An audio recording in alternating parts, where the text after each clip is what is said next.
कहते हैं कि दुनिया में मन सबसे ज्यादा शक्तिशाली चीज होती है। अगर किसी चीज को तुम पूरे मन से चाह लो तो तुम उसे हासिल कर सकते हो। ये मैं नहीं कहता, ये सभी महापुरुषों का कहना है। लेकिन अगर ये सत्य है, ये सच है, तो जो हम अपने मन से चाहते हैं वो हमें हासिल क्यों नहीं होता है? भाई कोई भी इंसान अपने मन में दुख तो नहीं चाहेगा, लेकिन वो रहता तो दुखी है। हर इंसान अपने मन से तो कामयाब होना चाहता है, खूब पैसा कमाना चाहता है, लेकिन फिर भी वो कामयाब नहीं होता। भला ऐसा दुनिया में कौन इंसान होगा जो अपने मन में ये चाहेगा कि मैं नाकामयाब रहूं या मैं पैसा ना कमाऊं? सोचने की बात है। तो इसमें दो चीजें निकल के सामने आती हैं, या तो वो महापुरुष गलत थे जिन्होंने ये बात बोली कि मन से चाही हुई चीज हासिल हो जाती है, या फिर हम गलत हैं। आज की कहानी जो मैं आपको सुनाने वाला हूँ उसमें आपको एक ऐसा मंत्र मिलेगा। उसे समझने के बाद आपको एक ऐसा मंत्र पता चलेगा जिससे आप ये समझ पाएंगे कि अपने मन से कोई भी चीज कैसे करवाई जाती है, मन में किसी भी बात का बीज कैसे बोया जाता है। ये इस कहानी से आपको अच्छी तरह से समझ में आ जाएगा, और इससे आप ये भी समझ पाएंगे कि आकर्षण का नियम, लॉ ऑफ अट्रैक्शन, कैसे काम करता है। कहानी छोटी सी है लेकिन बहुत ही गहरी है। इससे पहले कि आप इस कहानी में खो जाएं, इस चैनल को सब्सक्राइब जरूर कर लें। तो चलिए ये कहानी शुरू करते हैं। एक बार की बात है, एक आदमी के जीवन में सिर्फ दुख ही दुख थे। वो जो भी काम करता उस बेचारे का वो काम पूरा ही नहीं होता। घर में आता तो घर में कलेश बना रहता, किसी से कोई मदद मांगता तो कोई उसकी मदद नहीं करता। ऐसा लगता था कि चारों ओर से दुखों का पहाड़ उसी पर टूट पड़ा है। उसे समझ नहीं आ रहा था कि मैं इन दुखों से पार कैसे पाऊं। वो दिन रात यही सोचता रहता कि अपने दुखों से छुटकारा कैसे पाना है। इसी कारण से वो रात में सो भी नहीं पाता था। उसकी आंखों के नीचे बड़े बड़े काले घेरे बन गए थे, जो इस बात का प्रतीक थे कि वो आदमी कितना दुखी है और कितना चिंतित है। कभी कभी तो उसके मन में आत्महत्या करने के भी ख्याल आते थे, लेकिन अपने परिवार की चिंता करके वो ये कदम नहीं उठा पाता था। वो इतना दुखी हो गया कि उसने निर्णय किया कि वो इन दुखों से छुटकारा पाके रहेगा। इसके लिए चाहे उसे कितनी भी मेहनत करनी पड़े, कुछ भी करना पड़े, चाहे अंगारों पे चलना पड़े, लेकिन इन दुखों से छुटकारा हासिल करके रहेगा। ऐसे ही एक दिन उसने अपने मित्र से पूछा कि मैं अपने जीवन को कैसे सुधारूं। उसके मित्र ने उसे बताया कि तुम किसी बाबा के पास जाओ। बाबाओं के पास ऐसा मंत्र होता है जिससे सारे दुख मिट जाते हैं, जीवन खुशियों से भर जाता है और धन संपदा भी हासिल हो जाती है। तुम किसी ऐसे बाबा को ढूंढ लो, बस तुम्हारा काम बन जाएगा। उस आदमी के मन में ये बात पूरी तरह से पक्की बैठ गई कि कोई बाबा ही मेरा दुख दूर कर सकता है, और इसीलिए उसे किसी भी बाबा के बारे में पता चलता तो वो उस बाबा के पास पहुंच जाता। वो उस बाबा को अपनी समस्या बताता और उससे उसका समाधान पूछता, और कहता कि बाबा मैं कुछ भी करने के लिए तैयार हूँ, लेकिन मेरी इन समस्याओं से मुझे छुटकारा दिला दीजिए। आप जो कहेंगे मैं वो करूँगा, लेकिन मेरे जीवन को सुधार दीजिए।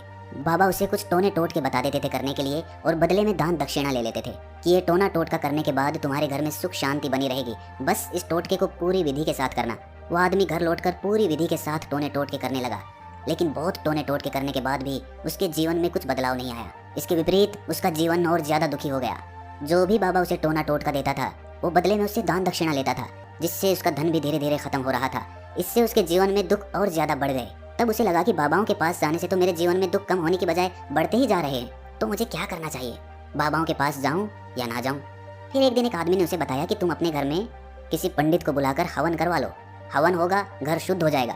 कोई भी बुरी ऊर्जा होगी घर में तो वो घर से बाहर चली जाएगी। किसी पंडित को बुलाकर पूरे विधि विधानों से मंत्रोच्चारण कराओ और हवन कराओ, जिससे घर में सुख शांति आए।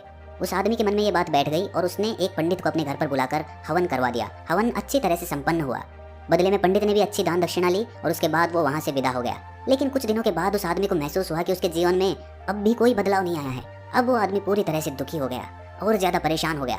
अब तो उसे लगने लगा था कि मेरे जीवन में से दुख कभी खत्म ही नहीं होंगे, और यही सोच सोच कर उस आदमी का बुरा हाल हो गया था। फिर एक दिन उसे अपने मित्र से एक ऐसे बाबा के बारे में पता चला जो समाधान बताने के लिए कोई दान दक्षिणा नहीं लेता था। उस आदमी को लगा कि ये बाबा दूसरे बाबाओं की तरह नहीं हो सकता, क्योंकि ये दान दक्षिणा तो लेता ही नहीं, और अगर दान दक्षिणा नहीं लेता तो ये सच में कोई सिद्ध बाबा होगा। और यही सोचकर वो उस बाबा के पास पहुंच जाता है। जब वो आदमी वहां पर पहुंचता है तो वो बाबा ध्यान में बैठे हुए थे। ये देखकर वो आदमी वहीं पर चुपचाप बैठकर ध्यान से बाहर आने का उनका इंतजार करने लगा।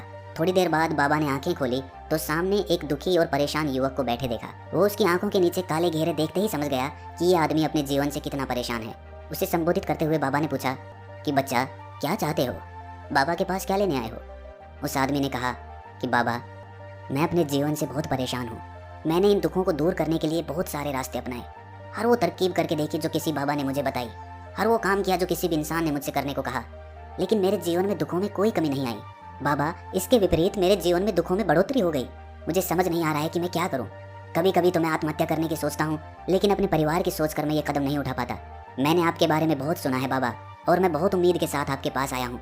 कृपया करके मुझे कोई ऐसा मार्ग बताएं जिससे मुझे अपने दुखों से छुटकारा मिल जाए। मैं अपने दुखों से छुटकारा पाने के लिए कुछ भी करने को तैयार हूँ। आप मुझे कोई भी रास्ता बताएं, चाहे वो रास्ता कितना भी कठिन क्यों ना हो, मैं उसको पार करके रहूंगा। बाबा ने महसूस किया कि आदमी तो सच में बहुत परेशान है। बाबा ने उसकी बात सुनकर कहा कि बच्चा दुखों को दूर करने के लिए मंत्र ऐसे ही नहीं मिलते, मंत्र पाने के लिए कुछ करना पड़ता है। तुम कुछ कर सकते हो? ये सुनकर पहले तो उस आदमी ने सोचा कि ये बाबा भी मुझसे दान दक्षिणा ही मांगेंगे, लेकिन और कोई रास्ता ना पाकर उस आदमी ने कहा कि बाबा, आपको जितनी भी दान दक्षिणा चाहिए मैं देने के लिए तैयार हूँ, लेकिन आपका मंत्र सच्चा होना चाहिए, वो पूरा होना चाहिए, उसका फल मुझे मिलना चाहिए। उसके बाद मैं आपको जो भी दान दक्षिणा लेना चाहते हो वो दे दूंगा। बाबा ने कहा कि दान दक्षिणा तो बहुत छोटी सी चीज़ है, मुझे वो नहीं चाहिए। इस पर वो आदमी सोच विचार करके बोला, तो बाबा मैं अंगारों पे भी चलने के लिए तैयार हूँ, आप मुझे बस आज्ञा दीजिए। बाबा ने कहा कि अंगारों पे चलने वाली छोटी चीज़ मैं तुमसे नहीं कराने वाला, मैं जो तुमसे कराने वाला हूँ वो बहुत कठिन मंत्र है, उसे पूरा कर पाओगे? बाबा ने कहा कि बाबा आप मुझे बताइए तो सही, मुझे करना क्या होगा, मैं कुछ भी करने को तैयार हूँ। इस पर बाबा ने उसे कहा कि यहाँ से जब तुम अपने घर जाओ तो रास्ते में अपने मन में ये दोहराते जाना कि मैं सुखी हूँ, मैं सुखी हूँ, मैं सुखी हूँ। बार बार अपने मन में यही दोहराना, और याद रहे जुबान पर ये नहीं आना चाहिए, ये सिर्फ मन में दोहराना है। ये सुनकर वो आदमी बोला, बाबा बस इतनी सी बात, ये तो मैं चुटकी बजा के कर लूँगा, लेकिन इससे होगा क्या? बाबा बोले कि इस मंत्र को करके देखो, वैसे भी तुमने इतने बाबाओं के मंत्र किए हैं तो इस मंत्र को भी करके देख लो। उस आदमी ने सोचा कि बाबा कुछ दान दक्षिणा तो ले नहीं रहे और छोटा सा मंत्र है, इसे तो मैं कर ही लूँगा। वो बोला ठीक है बाबा, मैं ये मंत्र ज़रूर करूँगा। वो आदमी ये कहकर वहाँ से उठकर चलने लगा, लेकिन जैसे ही वो चलने लगा पीछे से बाबा ने बोला कि बच्चा एक बात याद रखना, जब तुम ये मंत्र अपने मन में दोहराओ तो तुम्हारे मन में बंदर के विचार नहीं आने चाहिए, बंदर का ख्याल भी नहीं आना चाहिए, तो ही ये मंत्र सिद्ध होगा। वो आदमी बोला मुझे तो आज तक बंदर का कोई विचार नहीं आया, तो अब क्यों आएगा? आप चिंता मत करिए बाबा, मैं बस मन में यही दोहराऊंगा कि मैं सुखी हूँ, मैं सुखी हूँ, इसके अलावा बंदर का कोई विचार मेरे मन में नहीं आएगा। ये कहकर वो आदमी वहाँ से चल दिया। वो अपने मन में मैं सुखी हूँ, मैं सुखी हूँ ये दोहराता हुआ थोड़ी दूर ही चला था कि उसके मन में अचानक बंदर का ख्याल आ गया। बंदर का ख्याल एक बार आया और चला भी गया, लेकिन उस आदमी ने सोचा कि आज तक तो मुझे बंदर का कोई विचार नहीं आया, ये आज बंदर का विचार क्यों आ गया? और ऐसे करके उसने उस बंदर के विचार को पकड़ लिया। वो ये भूल गया कि मुझे क्या मंत्र दोहराना है, और वो बंदर के बारे में सोचने लगा। जब थोड़ी देर बाद उसे फिर से होश आया तो वो फिर से अपना वही मंत्र दोहराने लगा जो बाबा ने उसे बताया था, मैं सुखी हूँ, मैं सुखी हूँ। लेकिन अचानक से उसे सामने एक बंदर दिखाई दिया, और ये देखकर उसके मन में फिर से बंदर का विचार उठ गया, और वो अपने अंदर से इस विचार को बाहर फेंकना चाहता था। वो चाहता था कि मेरे अंदर किसी भी तरह बंदर का विचार ना आए, लेकिन उसे तो सामने बंदर ही दिखाई दे गया। ऐसे ही जद्दोजहद करते करते वो घर पे पहुंचा, और घर पे पहुंचने के बाद अपनी पत्नी को कहा कि हे बंदरिया, मुझे खाने में बंदर परोस दो। और जब उसे एहसास हुआ कि उसने क्या बोल दिया तो वो अपने बाल नोचने लगा, वो दीवारों में सर मारने लगा कि आज तक मुझे बंदर का कोई विचार नहीं आया, और आज मुझे ये क्या हो गया है कि मुझे हर जगह बंदर ही बंदर नजर आ रहे हैं, ये कैसी माया है। यही सोच सोच कर वो आदमी रात भर सो नहीं पाया, रात भर करवटें बदलता रहा, और सुबह उठकर सीधे उसी बाबा के पास पहुंच गया और उसके चरणों में गिरकर कहा कि बाबा पता नहीं क्या चमत्कार हो रहा है, आज तक मुझे बंदर का कोई विचार नहीं आया, लेकिन कल से जब से आपने मुझसे कहा कि बंदर का विचार नहीं आना चाहिए, तब से मुझे हर जगह बंदर ही बंदर नजर आ रहे हैं। उस आदमी ने कहा कि बाबा मुझे तो आपके पीछे पेड़ पर बैठा हुआ बंदर भी केले खाता हुआ दिखाई दे रहा है, ये हो क्या रहा है बाबा? ये सुनकर बाबा हंसने लगे। बच्चा, मन का जाल एक ऐसा जाल है जिसे समझ पाना इतना आसान नहीं है। बंदर तो तुम्हारे रास्ते में पहले भी आते थे, जब तुम मेरे पास आए थे तो इन्हीं पेड़ों पे ये बंदर घूम रहे थे, लेकिन तब तुम्हारे ध्यान में ये बंदर नहीं था, तब तुम्हारे ध्यान में सिर्फ अपने दुख थे। इसके बाद बाबा ने उसे बताया कि बच्चा, हम जिस चीज़ से भी दूर भागना चाहते हैं वही चीज़ हमारे मन में बहुत गहरे में प्रविष्ट हो जाती है, वो हमारे अंतर मन में समा जाती है।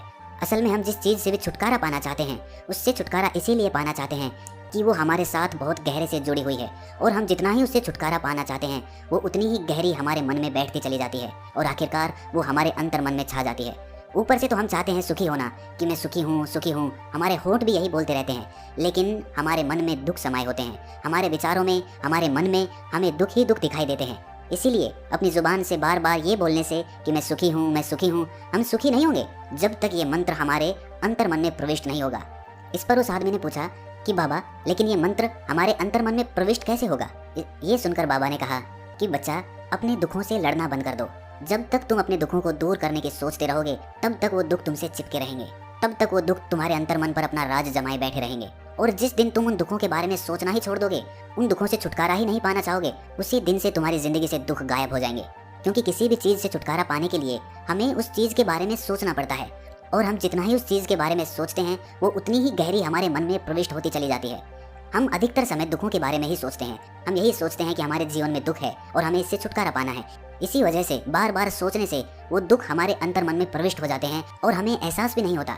इसीलिए अगर तुम दुखों से छुटकारा पाना चाहते हो तो दुखों से छुटकारा पाने के बारे में सोचना छोड़ दो, तुम्हें दुखों से छुटकारा मिल जाएगा। अक्सर आदमी धूम्रपान छोड़ना चाहता है, शराब छोड़ना चाहता है, सुबह अपने आप से ये वादा करता है कि मैं कोई भी गलत काम नहीं करूंगा, लेकिन शाम को जब लौटता है तो नशे में चूर होकर लौटता है। ऐसा क्यों होता है कि जो हम सोच रहे हैं वो पूरा कर ही नहीं पा रहे हैं? असल में हम उस चीज को बहुत ज्यादा तवज्जो दे रहे हैं, उस चीज को बहुत ज्यादा अहमियत दे रहे हैं। जब भी हम उस चीज को छोड़ने के बारे में सोचते हैं तो हम उसकी इम्पोर्टेंस यानी कि विशेषता और ज्यादा बढ़ा देते हैं।